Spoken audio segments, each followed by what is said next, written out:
We're expecting 70 in total, which is amazing. And yeah, great. Okay, so what we will do today, those results are all just coming in. I'm just going to close that down so that I don't get too distracted.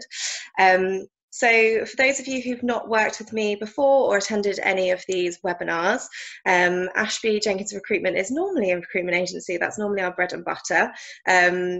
Interesting, Sarah, that you've just said that you're a realist more than a pessimist. We'll come on to that.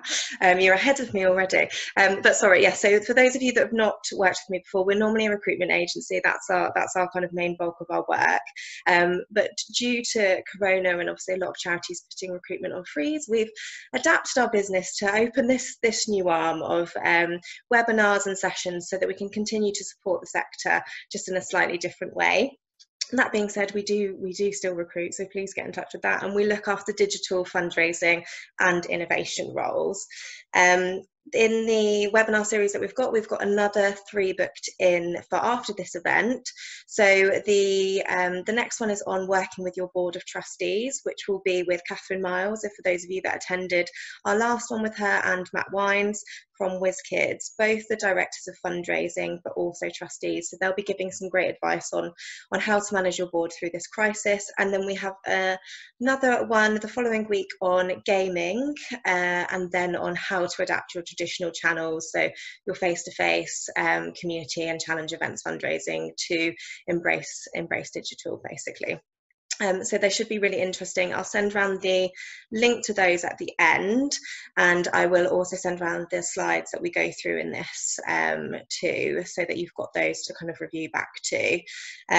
Another thing that we're doing during this process is facilitating introductions. So we'll talk a little bit about connectivity and how important it is to build those networks during this time of isolation. But if you don't have a huge network of fellow fundraisers and you'd like to be introduced to other people with similar challenges and experiences, then we're happy to facilitate that for you. But today we are going to focus on resilience and go through a little bit about what it means to be resilient, the journey that humans take when they're embracing change or experiencing change, which is what a lot of us have been under over the last kind of 10 weeks or so. And also raising your self-awareness and then building out steps that you can take to increase resilience and the way that you work. So we'll cover all of that stuff. Now, because you're fundraisers, you'll already be used to a level of rejection, which means you'll already have a reasonable amount of resilience. Those of you in the new business side will probably experience that on a daily basis. And this webinar is basically just to give you a few more tips and kind of tricks to hold that and to increase that level of resilience. As some of you know, or maybe some of you don't, I'm an ex-new business fundraiser myself. So I worked at Great Ormond Street and a children's hospice. So was dealing with the rejection there, and then moved into recruitment, where you tend to face even more hostility and rejection. And then over the last 18 months or so, I set up this business by myself and have now built it out to a team of 4 alongside me. And managing a recruitment business during COVID has been incredibly stressful. My team are really important to me. Those of you that have had the delight of working with them will know how great they are. And not being able to offer them certainty in this market is really tough. I can imagine a lot of you are experiencing that with your teams too. We've also seen a 95% drop in our pipeline. And not having a clear picture of how and when the market will recover is incredibly anxiety inducing. So I'm not going to sit here in front of you today and pretend that I'm super serene and very positive constantly, or that I don't have moments of severe anxiety and self-doubt. But what I can share with you is the tips that I've learned over the years in recruitment through training on how to manage your levels of resilience and how to ensure that my resilience is intact enough to guide a business through this period. And it, as such, that you have the ability to guide your team and your organisation through this period too. So what I will do now is I will just share my screen. Don't worry, I will share the results of that poll once we come onto the appropriate slides. So I'm just going to open this up into slideshow. Here we go. Lovely. So this should all be working perfectly fine. This is our 4th one now, so it feels like we're in a slick move. So how to keep resilient, that's what we'll talk through today.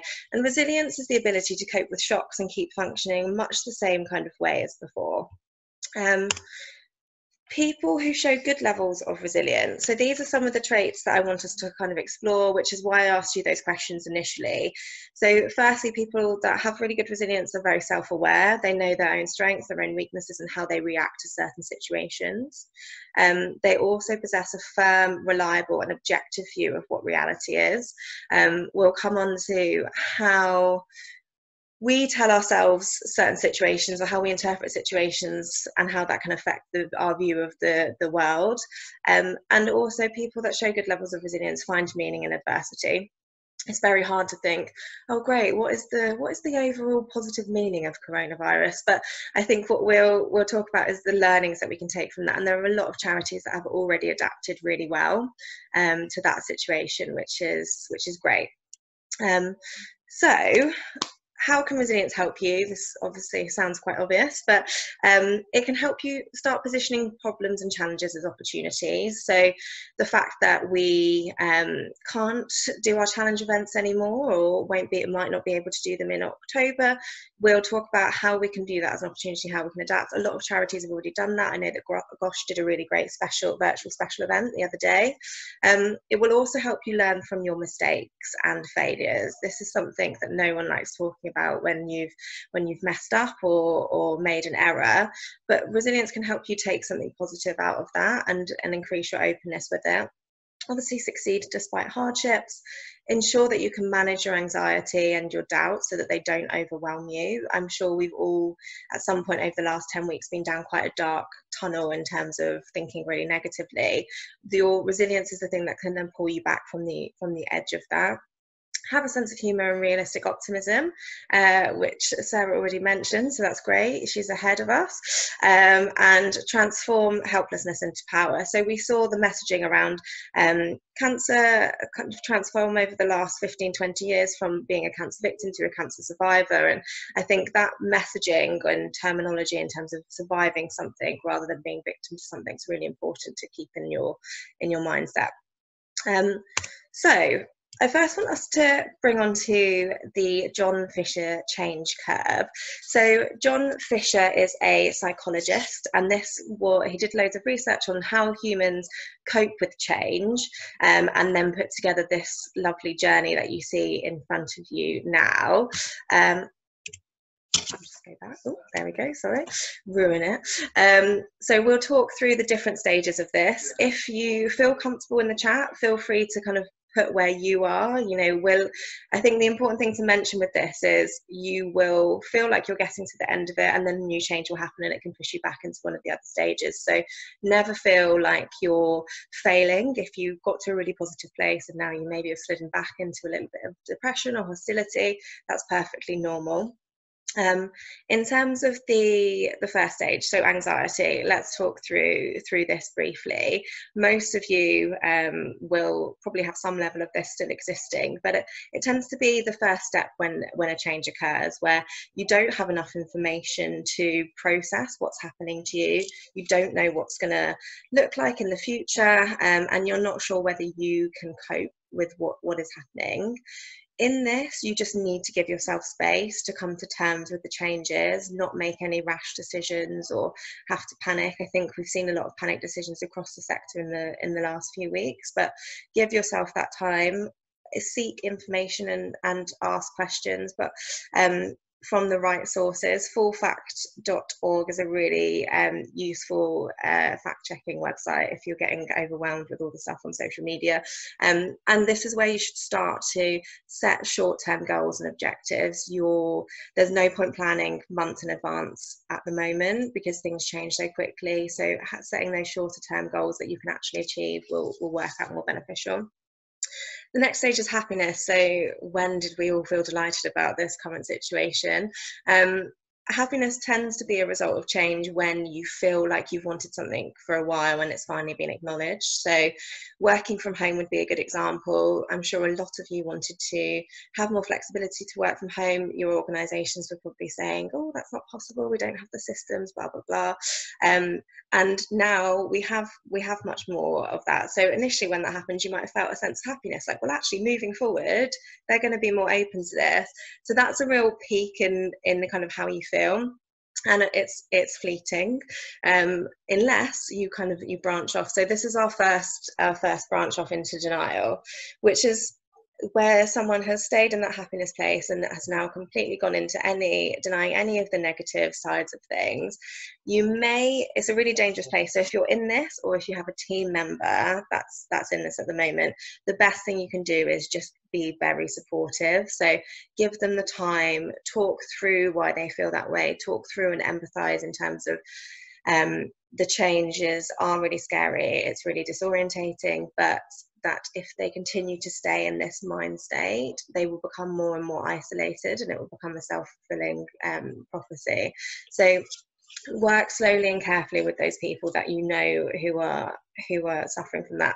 I think the key thing throughout all of this, one of the themes will be communication and connectivity, making sure that people have a good enough support network, even within yourself as maybe a leader, or with their team. Oh, sorry, I think I've just gone out of that. Let me get back in. There we go. It's going to do a fun thing today where I won't be able to see the chat at the same time that I've got the other things, but we'll cope with it. So that's the denial stage. I will come back onto that, the comment that someone's just put in there. And then we move into fear, threat and guilt, which can be all combined into kind of the anger stage. It's very similar to the stages of grief that people, if you're aware of that. So you have that kind of anger stage, which initially starts kind of outwards, looking at your organization, your leadership perhaps aren't communicating with you, they're not giving you enough information, all of the unknown is really frustrating to you. And this again is where we see that second offshoot where people go into being disillusioned. It's really risky, and I think as leaders at the moment, you or people that are leading teams that are on here, if you don't work with your team members on how they feel around this, you will end up losing them at the end of this process. You know, whilst the job market's still quite quiet, it's fine, you know, you might not feel the threats, but 3 months down the line, when everything picks up to normal, you'll find you'll get a mass exodus of people because of the way that you might have handled the communication with them, or because they felt that you've allowed them to kind of stay in that disillusioned space. Again, it's that denial and feeling really frustrated with how your organisation works. The best way to cope with this again is building out peer networks within an organisation, but also making sure that you honestly talk to them and talk through the outcome of them being disillusioned, having that isolation and the changes that will happen. And then moving on to the depression stage. So this is where you start getting into a real lack of motivation. You're confused, you can't prioritize your tasks or your time. It's really, really frustrating for you, particularly if you're a person that likes to be busy and likes to kind of get things done. This is the point where you're most uncertain about how you'll fit again with the future. What will that even look like? Will you even be able to cope with what the new world or the new type of fundraising? Do your skill sets even match that? And it's a really difficult place to be. It's also that point where you really acknowledge the loss of all your plans. So promotions, pay rises, holidays, key years, maybe this is going to be the year that you did your best fundraising amount or your events performed the best. It's where you start really processing that complete loss, and it's really hard to get through this. But again, make sure that you've got a good social network around you and that you're being honest about how you feel. Try not to feel isolated. Reach out to those people that you know, whether that's at work or in your personal life. And then moving through there, you come out of that, go through a stage of hostility. This is where you really bed into not liking the new way of working. You feel you're maybe sick of all the Zoom calls, you hate it, you know, again, like you're sick of seeing your face in the screen all the time. If you stay in this stage, you tend to, again, become more and more isolated. And then from here, we start moving on to acceptance and moving forward. So this is where ideas start coming to coming into their own, people get creative, they learn new ways of working, it's wonderful. And this is great, but as I said when we started, it doesn't stay in this position. Changes are happening all the time, so don't feel like it's a terrible thing if you've gone through one week where you've been really excited and you felt like there's loads of opportunity, and then the next week you feel bad again. It's constantly evolving.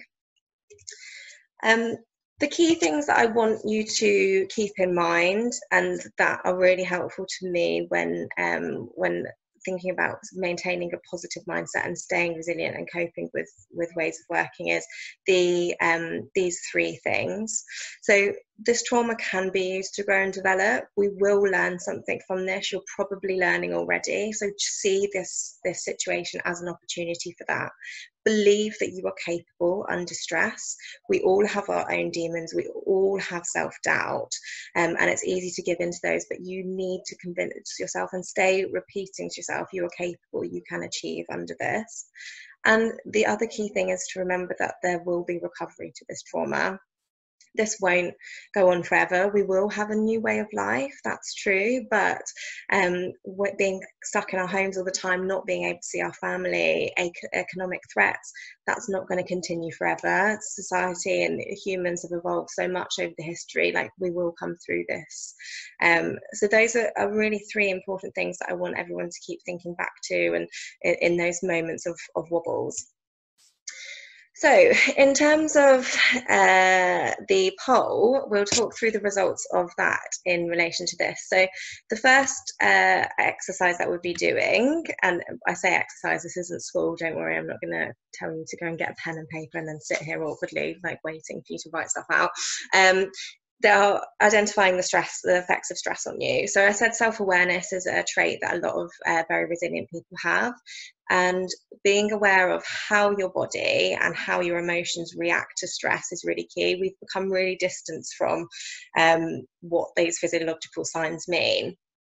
So I want you to have a think about the way that you react to that. Obviously, a lot of you have kind of written in the poll, so I'll talk you through what the results were.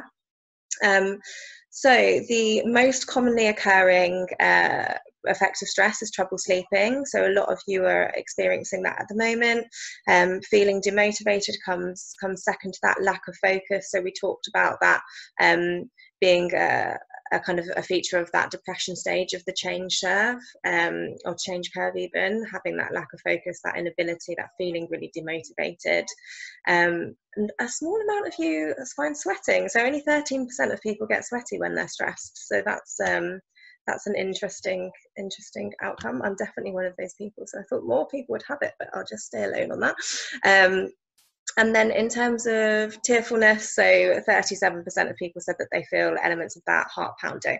But the reason I want you to do that is for you to start thinking about what that feels like for you, so that when you are starting to feel that, you can identify it and you can stop. That's great. I'm glad someone else has also written that they're a sweater. That's something. Good sharing. So yes, in terms of, I wanted you to identify what that is, because it's really hard to do anything if you can't tell when you're feeling stressed. A key thing to do with that, and the exercise that I've written here, is just to make a list of 10 stressful things in your life currently. There may be more. If you want to write that, that's fine. It depends how long you've got. But make a list of those things and then go through and cancel out what you can't change. That's a really big part of resilience, is accepting you're not going to be able to change everything. There are some things in your life that you can't do anything about, and to focus on those things that you can make an influence on. So write those down, cancel out the ones that you can't change, and then for the things that you do have influence on, write 3 activities that you can do to help it. It might be that you're worried about lockdown weight because you're eating a bar of chocolate every evening. So write down the activities in terms of how you can help mitigate that stress. And it's really worth doing that, and coming back to when you start feeling some of those symptoms of stress. One of the things I tend to do is go to the bathroom and just kind of clear my mind, rather than sitting at my desk and like worrying about all of the different things that are happening. So that's the first exercise. So the second question I asked was on whether you're an optimist or a pessimist, which I know obviously is a kind of a bit, people are both or one or the other. So 67% said you're optimist, 7% said you didn't know, and the remainder said that you were pessimistic. The reason that it's important to have an awareness of what you are, and I think it's never amazing if you're a complete optimist, if you're that person that's like, everything's fine, this is wonderful, we're all going to be perfect, no one be worried. It can be quite alienating. So a good balance of the two. The realistic optimism is kind of the peak point to be in. And just in terms of general traits, so there was a really interesting study by a gentleman called Martin C. Ligman, who is a psychologist again, who basically did studies on salespeople and on whether they identified as pessimists or optimists. And he monitored their sales levels. They'd been given all the same training, etc. And the optimists actually did outsell the pessimists.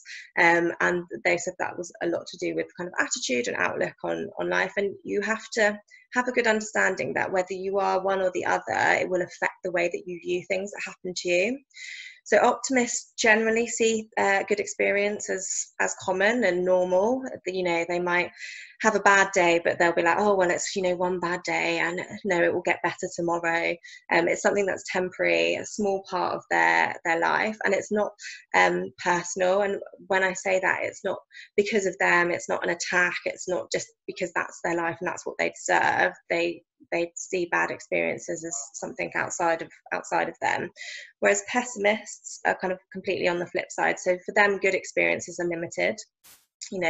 Your bad days are your regular and your good days are your rarity, and the bad things that happen are is because it's it always happens to them. It's that way of working. And I think at the moment also it's really easy to feel pessimistic. So I'm not saying that you should change your outlook or that it's completely wrong to feel that way. I think you just have to be mindful that when you go into a situation thinking that it's normal and that negative things happening is or something that's going to be consistent, you won't be able to kind of find the positives in that.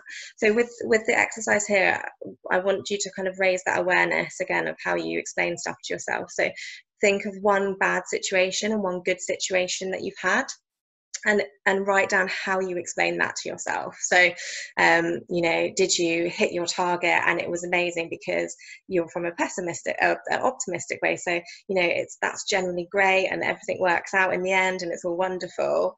And on the flip side, when a bad thing happened, how did you explain yourself? And it should just see, if you're not sure which one you kind of veer towards, it should clarify that to you in the first place, but also just make you aware that if you generally have a mindset of one or the other, you need to monitor that when you are talking negatively or positively to yourself. So on to our third exercise. So resilience, whether you are like structure or you are spontaneous. So 60% said a mixture of the two, which is very good. It means that you've already got a good level of resilience in there. And then 40% said more planned. 0% said spontaneous, and that's interesting.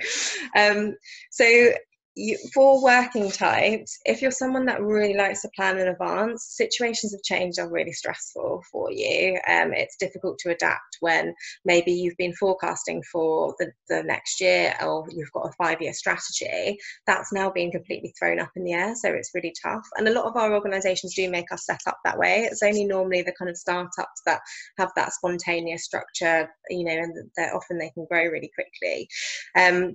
But in terms of planning types, so they like to be very organised. They're unlikely to cancel. They're your friends that always stick to the same plans.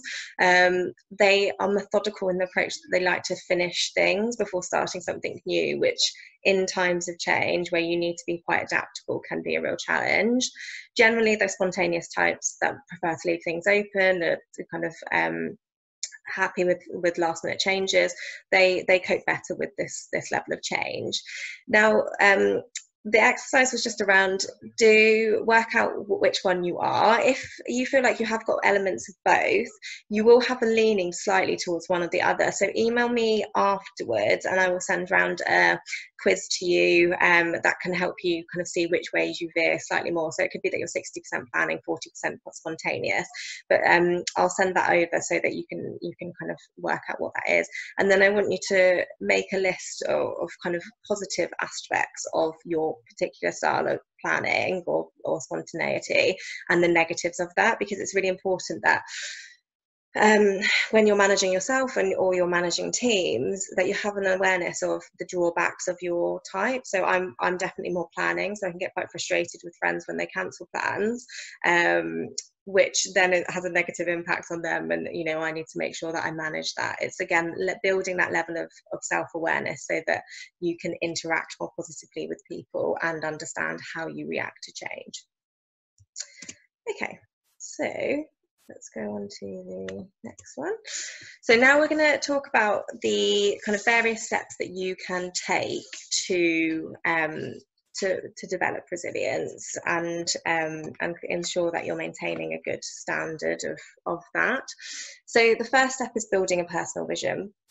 And for those of you that have been on a couple of the other webinars, we've touched on this before, but it's redefining. You're going to have to reforecast what that looks like, to use a strange terminology. The goal that you set yourself at the beginning of the year is probably no longer achievable. That's something that you've either accepted or you're going through the process of doing so, but you now need to start building out a new personal vision, knowing what you want to achieve. I think it's really important that you're guided by what you believe in. So based on what your values are and what's important to you, go with that, and then or plan this with a sense of hope. Now, a vision, you can make that reasonably long term, but it's really important that you set clear and achievable goals. There's no point planning, in 6 months' time I want to be doing this, or 3 months' time I want this, because we don't know where we stand yet. So set short-term goals, so focusing on the next week or 2 weeks or month, but the longer that you plan for, the more that can change, and the more you're going to feel that sense of loss when it doesn't come to fruition. So establish a plan that will accomplish your goals and remain committed. If it's that you really want to exercise and you want that kind of structure, make sure that you stay committed to that, and don't, if you slip back, don't punish yourself, but kind of carry on ticking over with it. Feeling in control, so very easy to say in a world where everything is pretty much out of our control in terms of when we can go back out and what we can do, but viewing the world as a complex and challenging environment, but filled with opportunity. So this comes down to believing in yourself and knowing that you're capable. Feel confident about what you can do and what you can't do. Learning how to say no, for those of you that struggle with that, it's really important that you don't commit yourself too much at the moment, and kind of challenging your own self-limiting beliefs. So as I mentioned, we all have those demons that say, oh, this is going to be terrible, or actually you can't adapt to this, or you can't change the way of doing things. Making sure that you're arguing back against those and using logic and the knowledge of how you work and whether you're optimistic or pessimistic to infiltrate those kind of negative thoughts. So feeling in control. Being flexible. So everything is ever changing. We cannot stick to the way that we used to do things. To hold a webinar before this situation would be something that I would never have done. And I'm still not overly au fait with technology, hence why I can't exactly see my chat option at the moment, but we're flexible, we're working with it, remaining fluid. So keeping your beliefs, but being flexible to changing environments, knowing that there's something to learn and making room for others' ideas. So I guess one of the criticisms that we often hear about the sector is that there's maybe not enough cognitive diversity in there in terms of different backgrounds or perspectives. And I think now is a really great time to reach out to different sectors. Your corporate partners that are probably struggling in terms of financially might be able to add some different kind of values or some infrastructure ideas. So thinking creatively and having that approach. Anticipating changes and preparing for different contingencies. I'm sure most of you have done your reforecasting, but making sure that you plan, if the marathon can't happen in October, when can we get that income back? What's going to happen next year? Accepting that situations are going to change. You cannot, even with those goals that I mentioned setting before, you can't stay committed to those, because things can change, and you don't want to feel that sense of loss. And I know that it's really hard in terms of, this is incredibly unfair. It's an incredibly unreasonable situation. No one wanted this. No one wants what's happening to our income. No one wants the uncertainty in our teams. No one wants the changes to our lifestyle. But we can't stay focused and fixated on that. We need to make sure that as individuals and as teams, we're moving on past those and looking to the future. We can't spend all of our time looking back at how they used to be done. So organisation, so luckily we have no spontaneous types on here anyway, which is great, but you do need to have some kind of organisation in your life. So creating some structures and methods. This is really important for those of you that are on furlough, because you have so much more time now. It's really easy to find yourself kind of lost in the days, or you're not getting such a sense of achievement. So it's important to build that structure in. I would really recommend doing something that has a tangible outcome. So volunteering is wonderful, but making something, or doing a puzzle, or paint by numbers, something that at the end you have a product that you can look at and feel a sense of achievement from, I think is really important. So if those of you that are feeling a little bit lost, or feeling like you're not kind of achieving goals, that's something I would really encourage you to look into doing. So creating structures and methods to bring order and stability on your terms. Do what works for you, tweak what other people are doing, but make it more personable.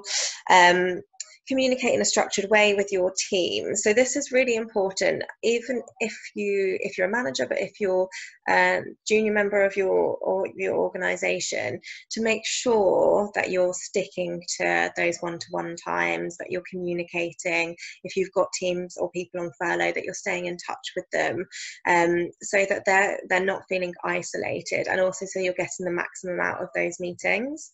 And again, linking back to this will end, expect things to work out, this will finish. Be solutions focused. Easier said than done. View impossible problems as a lesson you haven't worked out yet.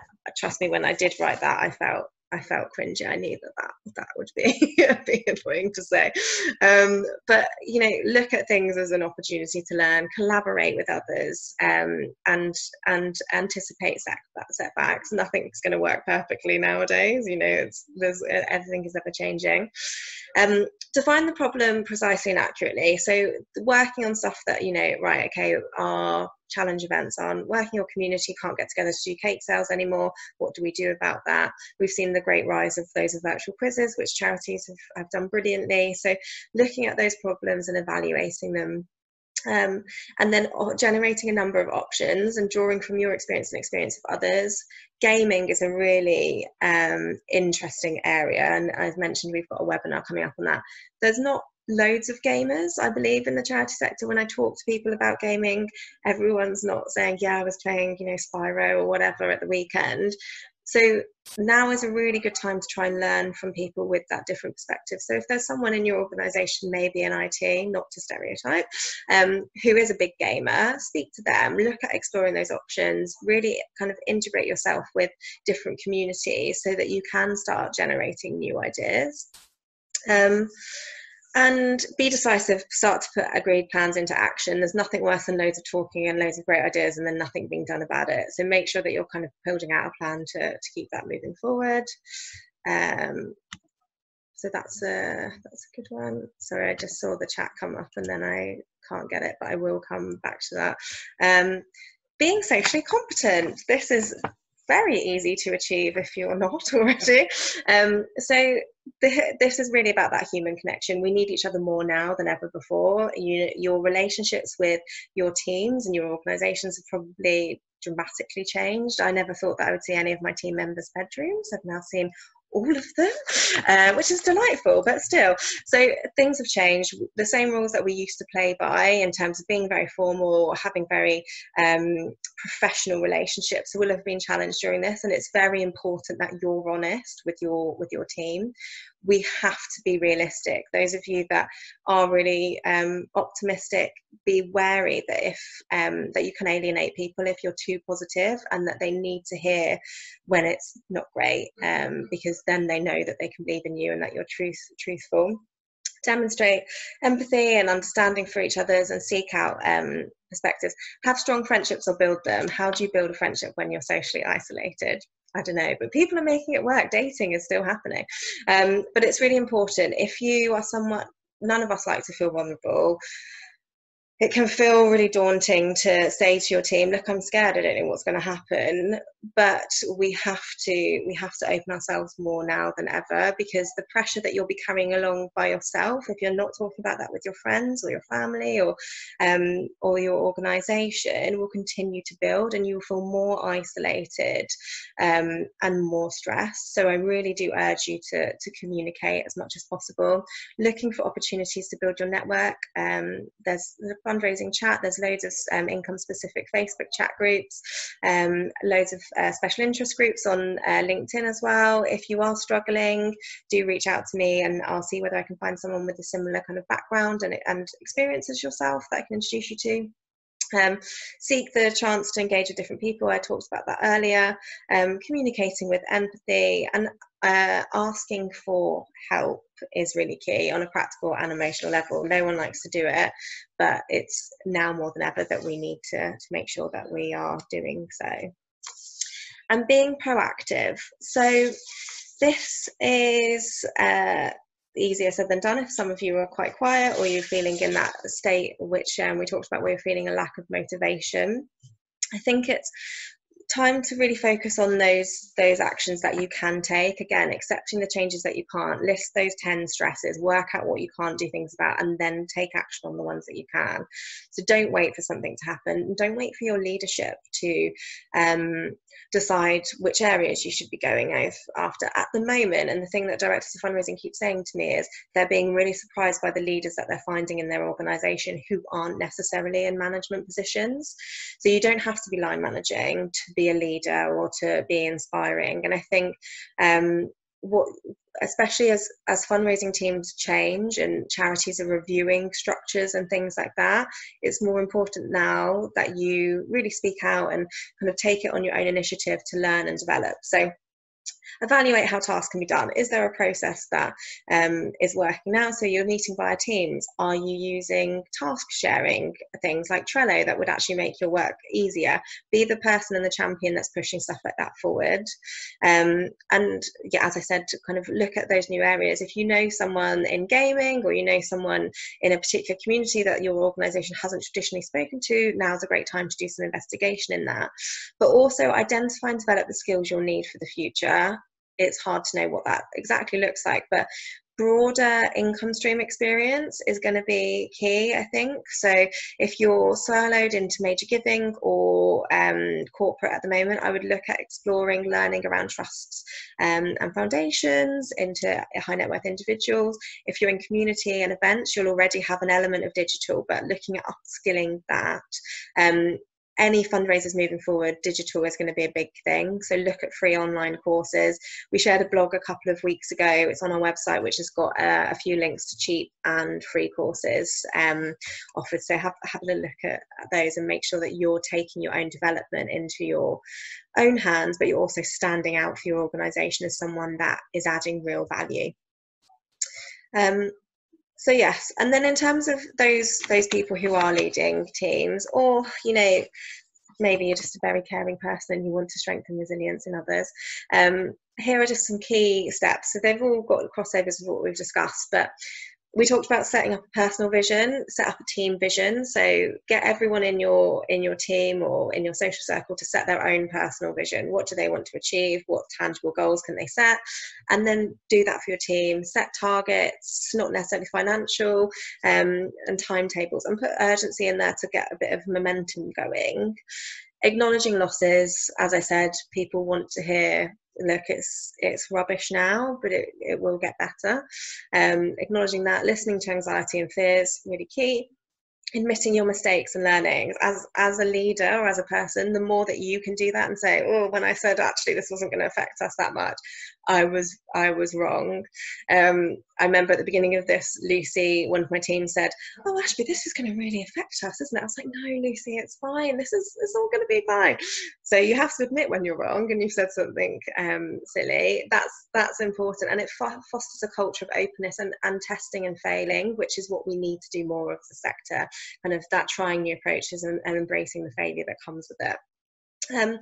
Shift negativity towards problem solving.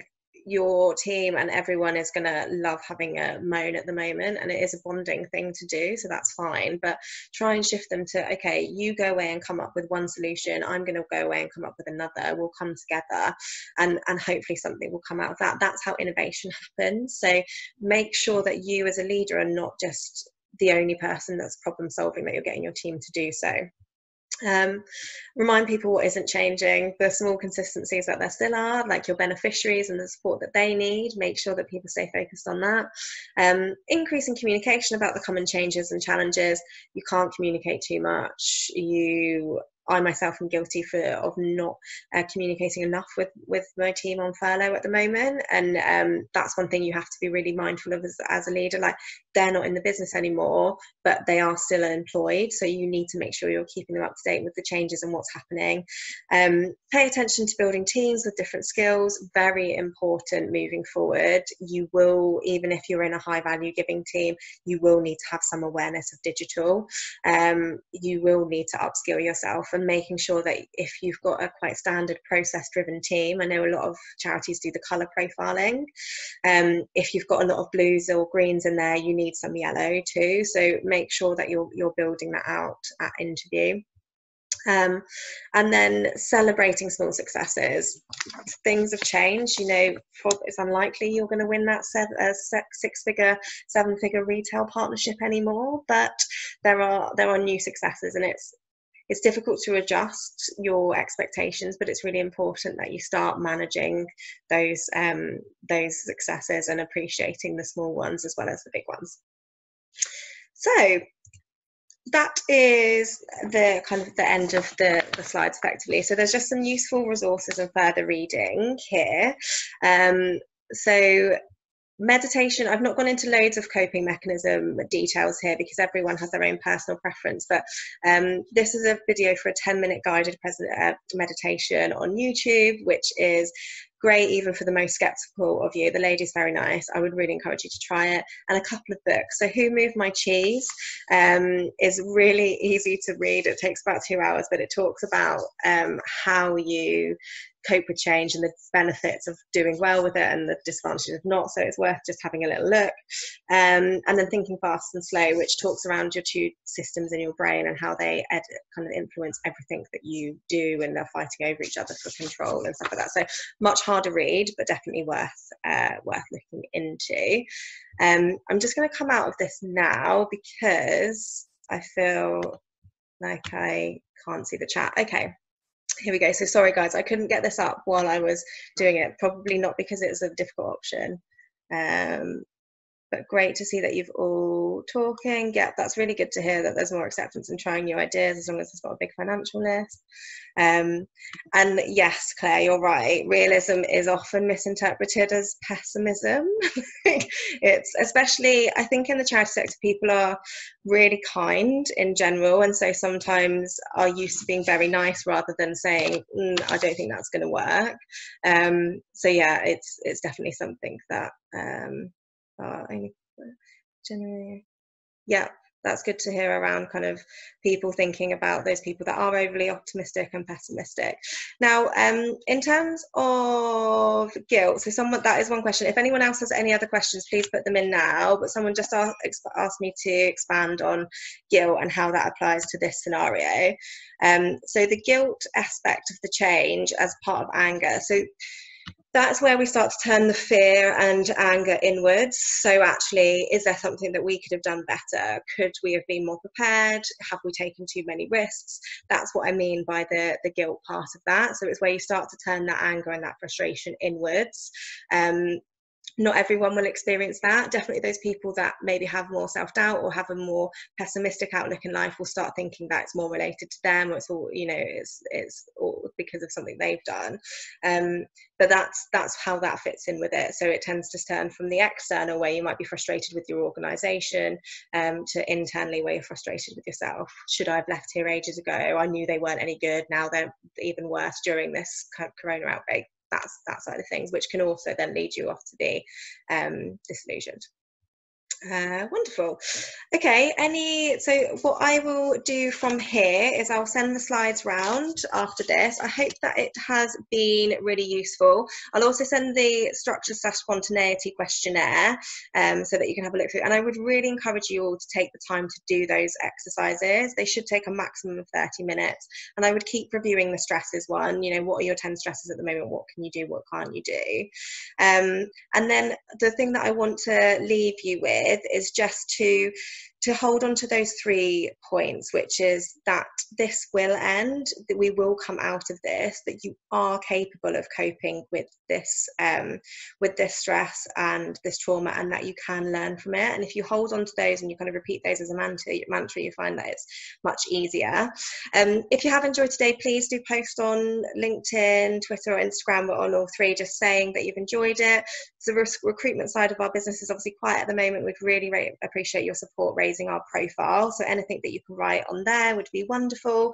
And also, you know, obviously as your organisations do start recruiting, it would be lovely for you to keep us in mind. But thank you so much for joining me. I really hope it was useful. Any feedback is welcome. And yeah, have a lovely week, everyone. All right, take care. Bye.